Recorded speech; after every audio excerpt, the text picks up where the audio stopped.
This story began with what seemed like an ordinary swipe.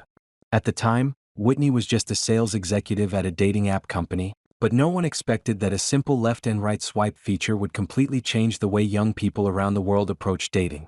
Users only needed to swipe right to quickly connect with someone they were interested in, and only when both people chose each other would the app unlock the chat feature. This seemingly simple design instantly solved the awkwardness that so many young people struggled with in real-life social situations. But when the team started discussing what to name the app, nobody could agree on the right choice. Then someone suggested the name Tinder, symbolizing the spark that ignites the first flame between two people. After thinking it over, everyone finally agreed. And from that moment on, Whitney officially stepped into the most important entrepreneurial journey of her life. To help the app gain its first users, Whitney returned to her old college campus. She quickly realized that while students desperately wanted relationships, most social interactions still revolved around parties and drinking. Many people were too shy to even start conversations, especially girls who constantly feared the embarrassment of rejection. The second Whitney heard that, she immediately saw an opportunity.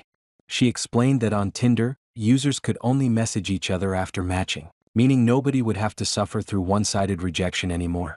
The girls instantly became interested. To demonstrate how it worked, Whitney deliberately swiped right on a guy's profile, and seconds later, her coworker Justin coordinated perfectly by sending a message.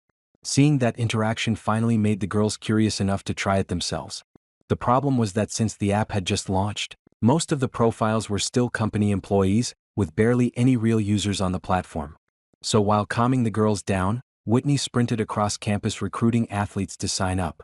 Compared to the cautious girls, the guys were far more enthusiastic.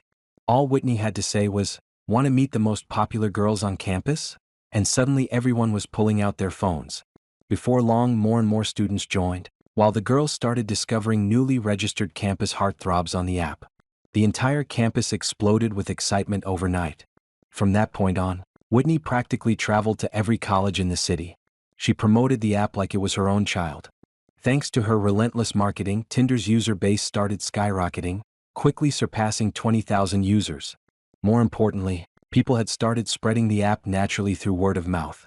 At the company celebration, CEO Sean publicly announced that Whitney would officially become a company partner. Everyone applauded, but Justin's expression looked strangely complicated, because during all those months working together, the two had secretly started dating. At first, Whitney didn't notice Justin's controlling behavior. Whenever she traveled for work, he constantly video called her to check where she was. Even inside the office, he always tried to act overly affectionate in public. But what truly made Whitney uncomfortable was the way Justin slowly began stealing her ideas. During investor meetings, he constantly presented Whitney's concepts as if they were his own achievements. Even though Whitney hated it, she continued tolerating the situation.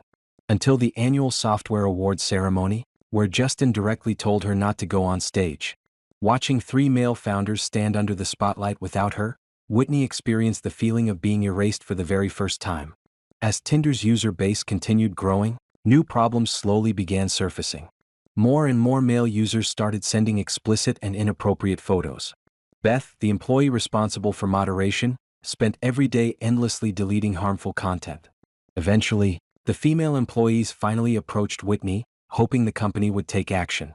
Whitney promised she would bring the issue to management, but the hesitation in her attitude didn't go unnoticed. Because deep down, she knew she was the only female executive in the company.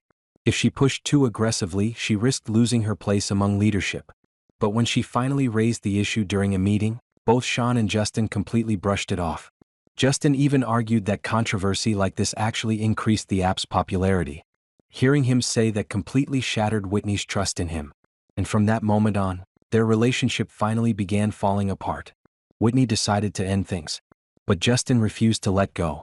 He constantly harassed her, demanding to know if she was seeing someone else, while repeatedly tearing her down emotionally.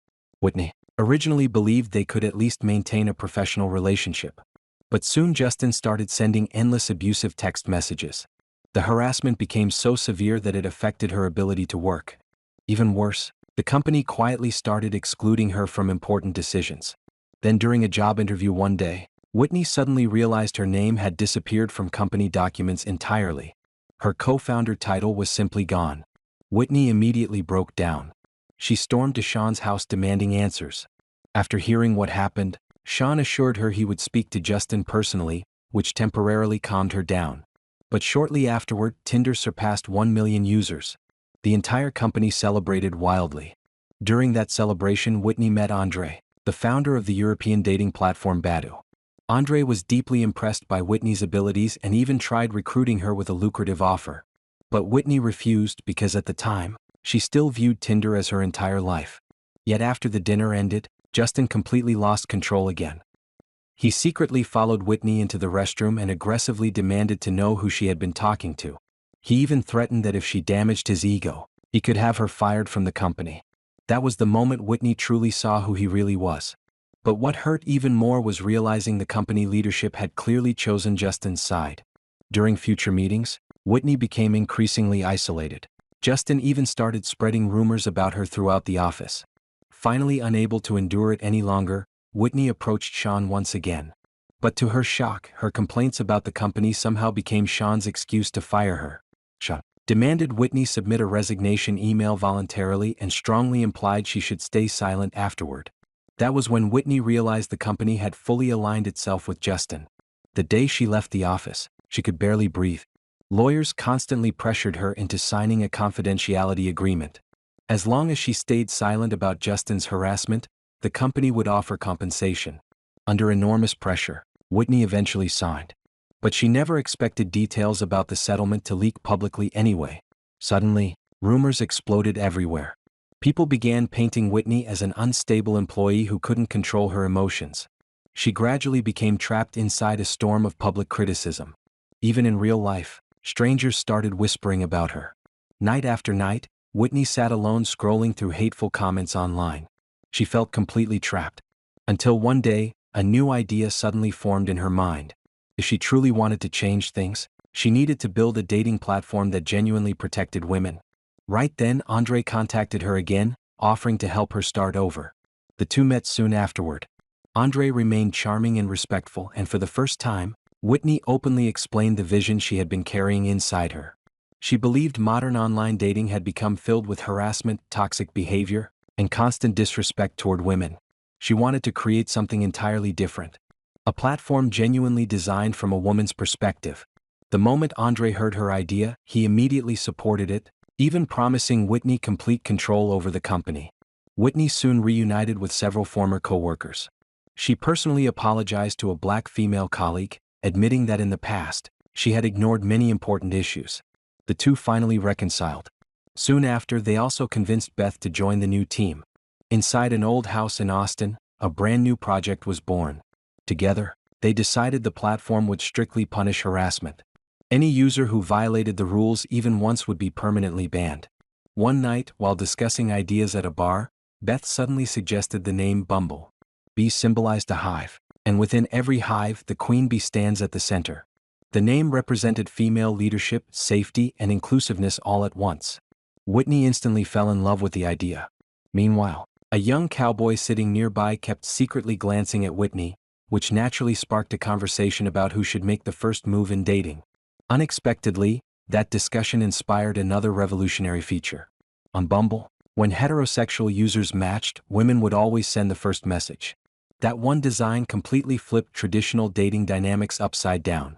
Before long, Whitney, now dressed in her signature yellow suit, began promoting the app everywhere once again. Bumble rapidly rose to prominence.